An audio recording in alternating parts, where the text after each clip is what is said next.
कहा नहीं आप मुझे मौका तो दें, मुझे खुली छुट्टी दें। उन्होंने कहा कर लो फिर। तो वो फिर नहीं हुआ। उसके बाद फिर एक वक़्त आया कि कहा गया कि जी वो एक्सटेंशन की बात है, देनी चाहिए, हमें अलग नहीं होना चाहिए। अम, और तो मियाँ साहब ने कहा देख लें, मेरा ख़्याल है कि ये अ, मुनासिब नहीं है, मगर पार्टी वाले ज़्यादा लोग वो थे, उन्होंने कहा नहीं जी दे दे। मैंने कहा ले लो, कर दो फिर।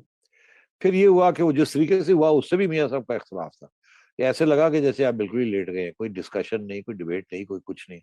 अ, ऐसे लगा साजिश के तहत दे दिया आपने। ज़ाहिर है मियाँ साहब के बयानिए को नुकसान तो पहुँचा इससे। फिर भी शहबाज शरीफ साहब को कोई रिलीफ नहीं मिली। इनफैक्ट जेल में डाल दिया गया। तो अब तीसरा राउंड है, शहबाज शरीफ साहब फिर मौका वो ढूँढ रहे हैं। जैसे वो कहते हैं कि बड़े भाई के जाके घुटने में बैठ जाएँगे, गोडे पकड़ लेंगे। हाँ, हाँ। मेरा ख़्याल है अब ये गोडे पकड़ने वाली बात खत्म हो गई है, ये नहीं होनी। अ या शहबाज शरीफ साहब डिलीवर करें या फिर नवाज शरीफ साहब अपना एजेंडा फुल फ्लेज चलाएँगे अब।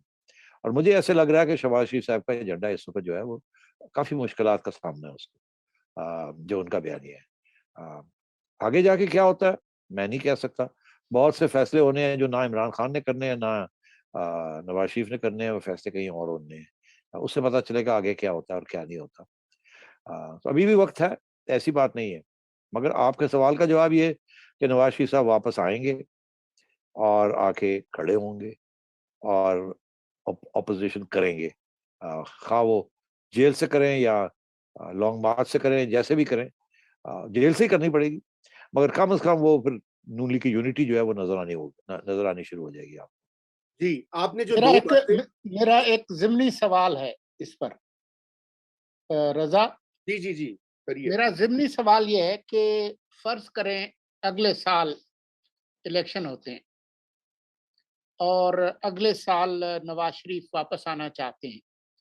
तो नवाज़ शरीफ ये नहीं देखेंगे कि जब भी इलेक्शन होते हैं, अगले साल या उससे अगले साल, दोनों सूरतों में इलेक्शन कौन करा रहा है, किस माहौल में करा रहा है और इंतज़ामात क्या हैं, वो उनके आने या ना आने के फैसले पर असरअंदाज होगा कि नहीं? बिल्कुल होगा, उसकी वजह ये है कि ये तो डिपेंड करता है ना कितनी रेजिस्टेंस आप क्रिएट कर लेते हैं, कितनी यूनिटी आप बना लेते हैं। पीडीएम में एक फोर्स बनती है कि नहीं बनती। मौलाना और नवाज शरीफ खड़े हो जाएं तो बिल्कुल बन जाएगी, पीपल्स पार्टी आए या ना आए। सूरत हाल ये है कि मियाँ साहब है नहीं। पीपल्स नून लीग के अंदर कन्फ्यूजन है, कुछ लोग कहते हैं बननी है, कुछ लोग कहते हैं नहीं बननी। तो जब मियाँ साहब आ जाएंगे तो उसका तो इशारा यही होगा कि अब हमने बिल्कुल जैसे ना किसी की बात नहीं सुननी, हमने जो करना है कर लें और हम लड़ेंगे। और मौलाना हमेशा साथ खड़े रहेंगे, मौलाना नहीं हिलेंगे, उनके साथ भी हाथ हो गया।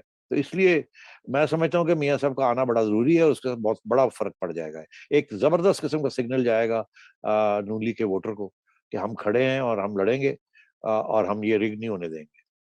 जी, क्योंकि इख्तिलाफ़ात का जिनका आपने बयानियों का ज़िक्र किया और ये मुख्तलिफ कैंप्स जो हैं और इलेक्टेबल्स के अंदर जो बेचैनी है, सैयदी साहब, ये भी एक हकीकत है कि जो पंजाब में इसका तज़किरा पहले भी हो चुका है, बार-बार अभी दोबारा हमने देखा कि अब वो अब ये इस तरह के फीलर्स दिए जाते हैं।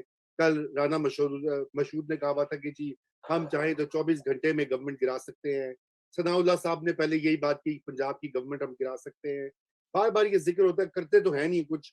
तो ये वो शायद अपने इलेक्टेबल्स को साथ रखने का भी एक तरीका होता है और मियाँ साहब की वापसी या कम से कम ये खबर गर्म करना जो है या ये क्योंकि ज़ाहिर-सी बात है वो लीक तो ऐसी होती है ना किसी क्वार्टर से ही होती है। आप ये समझते हैं कि उससे ये उनकी तरफ से एक फीलर भी है पार्टी के इत्तेहाद को बरकरार रखने के लिए?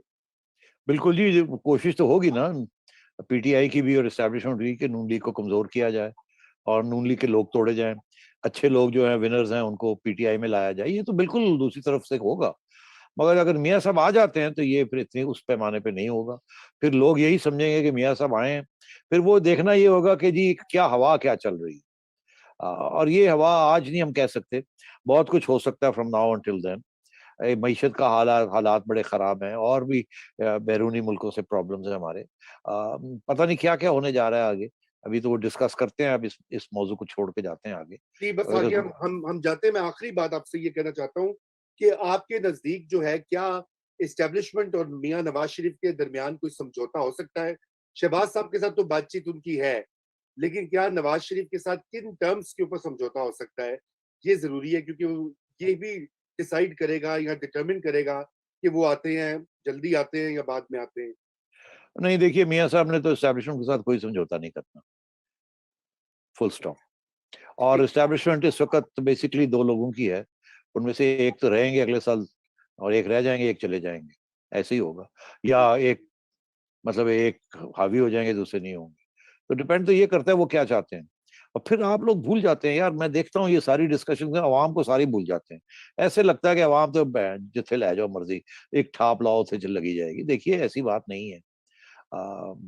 अवाम बड़ी बहुत बाशूर हो चुकी है।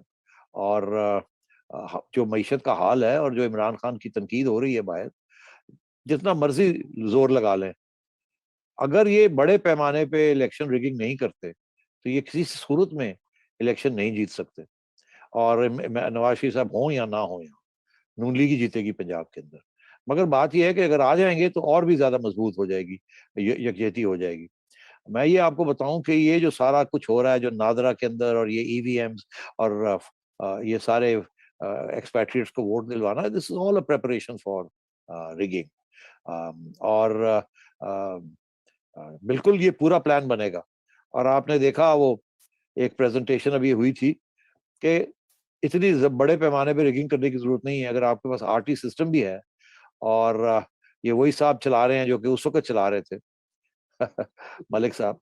और अब ये जो ईवीएम्स हैं ये भी जो प्लग इन हो जाएंगी, तो वो कहते हैं कि 0.7% रिगिंग के साथ ईवीएम्स के जरिए एक इलेक्शन जो है 40 सीटें इधर की उधर हो जाती। 0.7% रिगिंग ऑफ पोलिंग स्टेशन, 1% से भी कम पोलिंग स्टेशन के अंदर छोटी मोटी ईवीएम्स के जरिए आप गड़बड़ कर दें तो आपको 40 सीटें मिल जाती हैं। तो ये सिचुएशन है, इसमें ज्यादा मुश्किल नहीं होगा इलेक्शन को रिग करना। इसलिए ईवीएम्स को रिजेक्ट करना ये बहुत जरूरी है। और अगर ये हुआ तो फिर ये देखना पड़ेगा कि ये इलेक्शन लड़ते भी हैं या नहीं लड़ते। और अगर लड़ते हैं ऑन इमरान खान टर्म्स कि जी ईवीएम्स भी होंगी और वो पहले से उनमें प्रोग्रामिंग भी ऐसे की होगी एटसेट्रा एटसेट्रा, तो फिर ये देखना ये है कि किस पैमाने पे मीडिया इनका साथ देता है to expose the electoral rigging, ताकि अगर इलेक्शन हो भी जाती है तो उसके बाद एक क्राइसिस आ जाए। पहली बात। दूसरी बात ये कि इनको अपने पोलिंग अफसर वगैरह जो है इनको अभी से ट्रेनिंग देने की जरूरत है ऑफ अक्यूट कॉन्शियसनेस के क्या क्या हो सकता है और कैसे उसको रोकना है। और अगर जहां लड़ाई करनी पड़े वहां लड़ाई भी करनी पड़ेगी। जी, सेठी साहब, ये तो अब आपने ये सारी बातें करके ना, तो मैं तो मूव करना चाहता हूँ कि हम अफ़गानिस्तान पे जाएँ, लेकिन 1-2 सवालात निकल आए हैं यहाँ से। ओए एक होए आप मुझे ये बताइए, बहुत से लोगों का कहना है कि ये ईवीएम का मंसूबा हो या अगले इलेक्शन की मैनेजमेंट, या जो भी मैनेजमेंट, मैं उसका सॉफ्ट वर्ड इस्तेमाल कर रहा हूँ, फिक्सिंग हो, तो ये पीटीआई की इनिशिएटिव है। इसके पीछे शायद एस्टेब्लिशमेंट उस तरह से इन्वॉल्व नहीं है। एक तो ये व्यू है, आप इससे इत्तेफाक करते हैं इस व्यू से? रजा आपकी क्या व्यू है?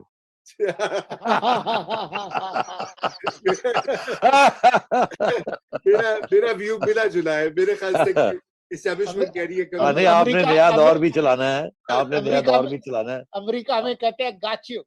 Got you. अच्छा। बात ये है जी कि इमरान खान को एस्टैब्लिशमेंट लेके आई है और जिस दिन चाहेगी इसको उतार देगी, अगर चाहेगी अगली इलेक्शन री करके इनके वाले कर देगी, फुल ठीक, स्टॉप। ठीक, ठीक। ये तो बड़ा आपने क्लियर जवाब दे दिया।